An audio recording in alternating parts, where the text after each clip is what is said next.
À long terme, une pale bien entretenue, c'est une pale qui n'a pas de crack, c'est une pale qu'on n'a pas besoin de changer.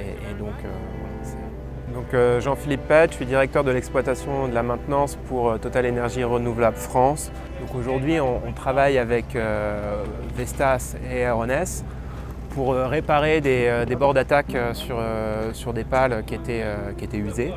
À court long terme, c'est toujours très difficile de le quantifier. Après, d'expérience, on sait que quand on a des bords d'attaque qui sont nets et quand on a des éoliennes et des pales qui sont propres et clean, on a toujours quelques pourcents de gains, voilà, au moment où la pale a été resurfacée.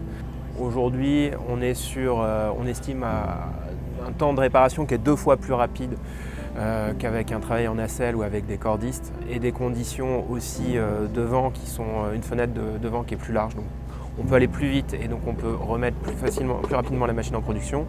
Et en matière de sécurité, on n'a que des gens qui travaillent au sol avec des périmètres de sécurité, etc. pour maîtriser les drop objects.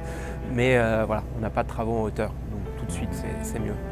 Je pense que tout ce que ça va simplifier la robotique sur les éoliennes, ça va simplifier quand même beaucoup tout ce qui est travaux en hauteur, ce qui se faisait aujourd'hui sur nacelle.